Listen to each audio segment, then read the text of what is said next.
مثال دیتے ہوئے ارشاد فرماتے ہیں ایک بندہ اپنی اونٹنی لے کر اس پہ ساز و سامان لے کر کھانے پینے کا صحرا کے سفر پر تھا، اور صحرا میں کھانا پانی بہت مقدار میں لی جاتی ہے کیونکہ کچھ ملتا نہیں، اور جلد سے جلد وہاں سے سفر گزار کر کے آنا۔ ایک بار اگر راستہ بھٹک گیا موت ہو جاتی ہے، وہاں پہ راستہ ملے گا نہیں، جس طرف بھی جاؤ تو لگے گا سیدھا ہی چل رہا ہوں، ڈائریکشن ہی نہیں پتہ ہوتے صحرا میں۔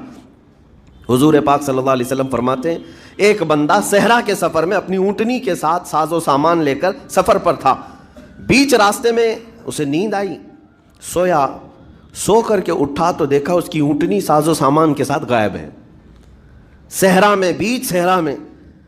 اب جو سواری تھی وہ غائب ہے، کھانا پانی تھا وہ غائب ہے، کچھ نہیں ہے ساتھ میں۔ گھبرا گیا، پریشان ہوا، اپنی اونٹنی کو ڈھونڈتا ڈھونڈتا تھک گیا، کبھی ادھر کبھی ادھر، کبھی ادھر کبھی ادھر، ہر جگہ کہیں کوئی نشان نظر نہ آئے۔ اور جب سواری نہیں ہے تو اب کئی 100 کلومیٹر کا بغیر کھانے پینے کے کیسے سفر کرتا؟ تھک ہار کر کے دوسرا دن ہو کہ تیسرا دن ہو، ایک جگہ وہ بندہ سو گیا، پھر سے سو گیا، اب راستہ بھی نہیں ملتا۔ سویا تو نیند سے اٹھا جب تو دیکھا اس کی اونٹنی بھی موجود ہے، اس کا ساز و سامان بھی ہے۔ یہ مثال ہے، یہ مثال ہے۔ میرے آقا صلی اللہ علیہ وسلم صحابہ سے اب پوچھتے ہیں اے میرے صحابہ بتاؤ اس بندے کو جو صحرا میں گمشدہ اونٹنی جس کی مل جائے اسے خوشی کتنی ہوگی؟ صحابہ کہتے ہیں یا رسول اللہ اس کی تو جان میں جان آ گئی ہوگی، کیونکہ وہ جانتے تھے صحرا کا سفر کیا ہوتا ہے۔ کہا سب سے زیادہ اسے خوشی ہوگی کہ اس کا کھویا ہوا سامان مل گیا، کھوئی ہوئی سواری مل گئی۔ میرے آقا صلی اللہ علیہ وسلم فرماتے ہیں گمشدہ اونٹنی کے ملنے پر جیسے اس مسافر کو خوشی ہوئی، اس سے کئی زیادہ بڑھ کر کے رب تعالیٰ کو اس وقت خوشی ہوتی ہے جب ایک گنہگار بندہ واپس توبہ کر کے اس کی بارگاہ میں آتا ہے۔ رب تعالیٰ کی بارگاہ میں جب بندہ پلٹ کر کے آتا ہے، رب تعالیٰ فرشتوں پر اس بندے کو دکھا کر رشک کرتا ہے، ارشاد فرماتا ہے میرا بندہ میرے پاس آ گیا، میرا بندہ میرے پاس آ گیا ہے۔ میں نے قرآن پاک کی وہی آیت تلاوت کی ہے جس میں اللہ تعالیٰ فرماتا ہے والذین اذا فعلوا فاحشۃ او ظلموا انفسهم ذکروا اللہ فاستغفروا لذنوبہم۔ یہ چوتھے پارے کی آیت ہے۔ اللہ تعالیٰ فرماتا ہے وہ لوگ جنہوں نے برائی کر لی یا اپنی جان پر ظلم کیا یعنی گناہ کیا، پھر اللہ کو یاد کر لیا اور توبہ کر لیا، اللہ فرماتا ہے وَمَن يَغْفِرُ الذُّنُوبَ إِلَّا اللَّهُ، تو بتاؤ لوگو اللہ کے علاوہ کون ہے بخشنے والا؟ لیکن شرط رب تعالیٰ یہ فرماتا وَلَمْ يُصِرُّوا عَلَى مَا فَعَلُوا وَهُمْ يَعْلَمُونَ، لیکن ایک بات ہے کہ وہ جس چیز سے توبہ کر کے آ رہے ہیں اس پر پھر مزید اصرار کر کے جمے نہ رہیں، چھوڑ دیں ایک بار، جان بوجھ کر کے پھر اس چیز پر نہ لگے رہیں۔ یہ آیت کب نازل ہوئی تھی میں آپ کو بتاؤں، دو صحابہ تھے، دونوں گہرے دوست تھے، بہت ہی گہرے دوست، مدینے کے رہنے والے۔ اس میں سے ایک صحابی تجارت کے لیے جا رہے تھے اور ان کے گھر بار میں ان کی بیوی تھی بس اور کچھ نہیں، تو اپنے دوست سے کہا کہ میں جا رہا ہوں، مجھے آنے میں تاخیر ہو سکتی ہے، میرے گھر پر اگر کبھی سودا سلف لانے کی ضرورت پیش آئی تو میری بیوی کو یہ پہنچا دینا ساز و سامان۔ یہ کہہ کر کے وہ تجارت پہ چلے گئے۔ جو دوست صحابی تھے، دیکھیں صحابہ کے بہت سارے کام امت کے لیے درس ہیں، قیامت تک آنے والے مسلمانوں کے لیے وہ مشعل راہ ہیں۔ تو وہ جو دوست صحابی تھے سودا سلف لے کر کے گھر جایا کرتے تھے اپنے دوست کی بیوی کو پہنچانے کے لیے۔ ایک دن ایسا ہوا کہ شیطان نے ورغلایا اور سودا سلف سامان لے کر گھر گئے۔ ان کی خاتون باہر آئی دوست کی، انہوں نے اس خاتون کا صرف ہاتھ پکڑ لیا، ہاتھ پکڑ لیا، اور وہ عورت چونکہ مدینے کی رہنے والی صحابیہ ہیں، اپنا ہاتھ تو چھڑا لیا لیکن وہ چیخ مار کر رونے لگی کہ جس پر میرے شوہر نے سب سے زیادہ اعتماد کیا، تم تو جگری دوست بھائی کی طرح تھے، ہاتھ کیسے بڑھا دیا؟ تو اس صحابی کو فوراً احساس ہو گیا کہ میں بہت بڑی خطا کر گیا، میرے بھائی اور میرے دوست کی امانت میں نے خیانت کر دیا، اس نے مجھ پر بھروسہ کیا تھا اور اس کی بیوی کا میں نے ہاتھ پکڑ لیا۔ بس اتنی سی بات تھی، وہ خاتون بھی رونے لگ گئی کہ میرے ساتھ کیا ہوا، یہ صحابی بھی رونے لگ گئے، احساس فوراً ہو گیا کہ میں نے غلط کیا ہے، سودا سلف لانے کے وقت مجھ سے غلطی ہو گئی، خطا ہو گئی۔ اب اس خطا کی وجہ سے وہ کرتے کیا، ان کو تو ڈر یہ تھا کہ میں اپنے دوست کو منہ دکھانے کے بھی قابل نہیں، اور نہ ہی میں یہ چیز کسی کے سامنے ذکر کر سکتا ہوں، کیا کروں؟ تو مدینہ چھوڑ کر کے چلے گئے پہاڑیوں میں، اور بغیر کھانا پانی سب کچھ بھی نہیں تھا، پہاڑیوں کے بیچوں بیچ رہنے لگے، اور صرف روتے تھے اور گر جاتے تھے، اور کمزوری آ گئی جسم میں، اٹھنے پھرنے کی بھی طاقت نہیں تھی۔ اب وہ دوست ان کے صحابی تجارت سے واپس آئے، گھر میں آتے ہی ان کی خاتون نے بتا دیا کیا معاملہ پیش آیا۔ وہ بہت جلال میں آئے اور کہا کہ میرا دل ٹوٹ گیا، آج میری کمر ٹوٹ گئی، جس کے ساتھ ہم نے پوری زندگی بتائی، آج اس نے میری عورت کے ساتھ ایسا کیسے کیا؟ بہرحال انسان ہے، خطا ہوتی ہے، انسان ہے، بھولنا اور خطا کرنا اس کی عادت ہے۔ اب ان کو دل میں تو بہت تکلیف ہوئی، کروں کیا؟ لیکن وہ صحابی تھے، انہوں نے کہا یہ معاملہ سیدھے حضور پاک کی بارگاہ میں رکھتا ہوں۔ کہا کہ میں سزا دوں گا یا پھر جو ہے ان کے لیے جو قرار واقعی چیز ہوگی وہ دلا کر رہوں گا۔ بارگاہ مصطفیٰ صلی اللہ تعالیٰ علیہ وسلم میں تشریف لائے، عرض کیا کہ آقا ایسا ایسا ہو گیا، میرے معتمد ساتھی نے میرے گھر میں ایسا معاملہ کر دیا۔ نبی پاک صلی اللہ تعالیٰ علیہ وسلم غمگین ہو گئے کہ ان دونوں کے درمیان ایسا کیسے ہو گیا۔ پھر تھوڑی دیر کے بعد رحمت عالم صلی اللہ علیہ وسلم جو غیب داں نبی ہیں، ہر چیز کو جانتے، بلکہ اپنے امتیوں کے احوال سے باخبر رسول ہیں، نبی پاک صلی اللہ تعالیٰ علیہ وسلم اپنے اس غریب صحابی کے حالات معلوم کیے۔ پتہ چلا کہ وہ تو گھر بھی چھوڑ دیا، مدینے بھی چھوڑ دیا، پہاڑیوں میں جا کر کے پناہ لے کر کے اکیلا تنہا رہ رہا ہے۔ اللہ کے نبی صلی اللہ تعالیٰ علیہ وسلم اپنے اس غریب امتی صحابی کے حالات معلوم کرنے کے بعد اللہ کریم کی بارگاہ میں عرض کرتے ہیں کہ مولا تو فیصلہ سنا دے۔ اللہ تعالیٰ نے آیت نازل فرمائی، جو آیت میں نے آج آپ کے سامنے تلاوت کیا۔ اللہ تعالیٰ فرماتا ہے والذین اذا فعلوا فاحشۃ او ظلموا انفسهم، جن لوگوں نے گناہ کر لیا یا اپنی جان پر ظلم کیا ہے، پھر ذکروا اللہ فاستغفروا لذنوبہم، اللہ کو پھر جلدی یاد کر لیا اور توبہ کر لیا، رب تعالیٰ فرماتا ومن یغفر الذنوب الا اللہ، محبوب بتاؤ اللہ کے سوا کون ہے گناہوں کی بخشش کرنے والا؟ اللہ تعالیٰ ان کے گناہوں کو معاف کر دیتا ہے جو فوراً اپنے گناہ کے بعد یاد کر لیتے ہیں کہ مجھ سے خطا ہوئی ہے۔ رسول کریم صلی اللہ تعالیٰ علیہ وسلم نے اس صحابی کو بتایا تیرے بھائی سے بھول ہوئی، خطا ہوئی، لیکن رحمان نے اس کی بخشش کا مصداق قرآن میں سنا دیا کہ وہ باز آ گیا اور توبہ کر رہا ہے، لہٰذا تیرے لیے بھی یہ زیب نہیں دیتا کہ تو اب کوئی انتقام لے، تو اپنے دل سے معاف کر۔ یہ صحابی تھے، اللہ کے نبی صلی اللہ علیہ وسلم کے پروردہ تھے، نفسانیت اور خواہشات کے نہیں۔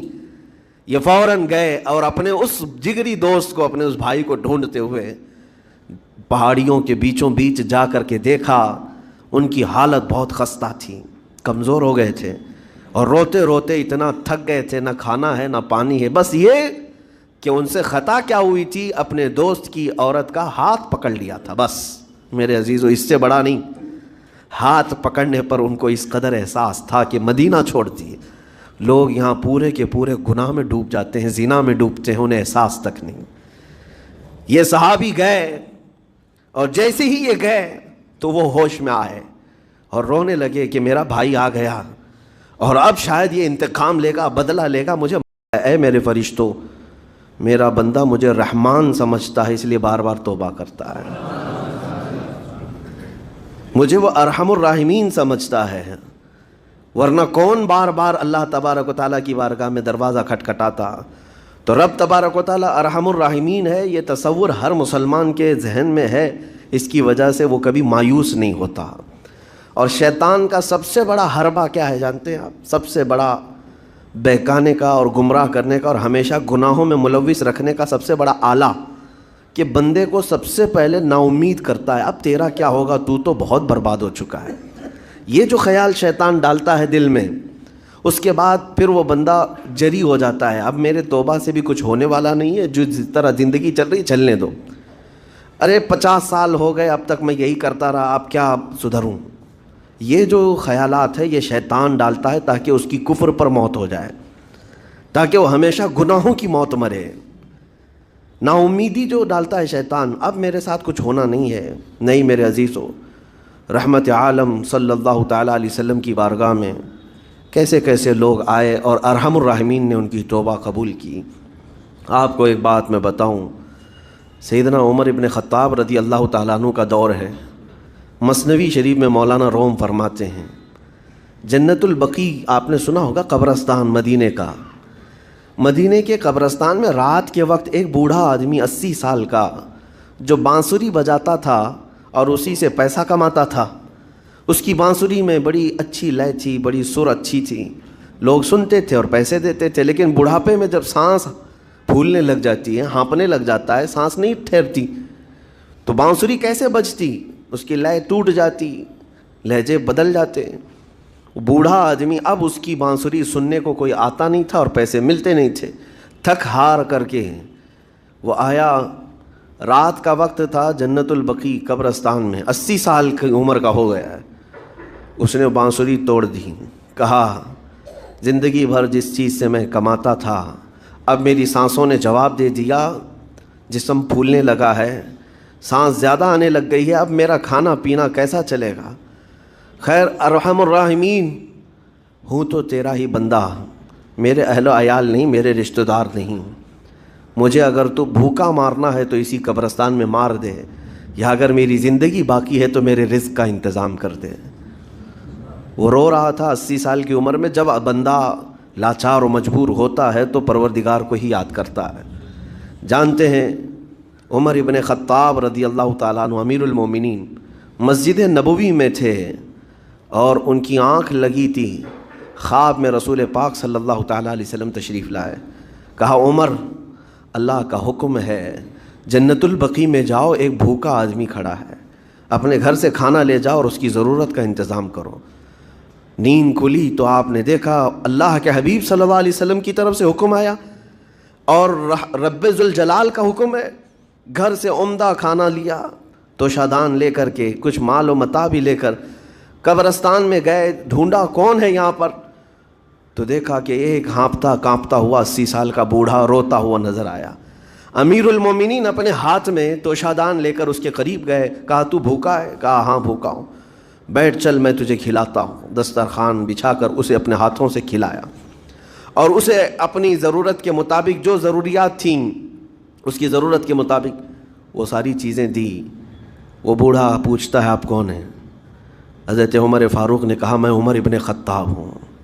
وہ ڈر گیا، حضرت عمر سے کون نہیں ڈرتا تھا کہ کہیں یہ کھلا پلا کر کے مجھے کوڑے نہ ماریں کہ زندگی بھر بانسری بجانے والا آج پکڑا گیا ہے، ہاں آج مجھے یہ سزا نہ دے دے۔ وہ کانپنے لگا، کہا کہ آپ یہاں کیسے؟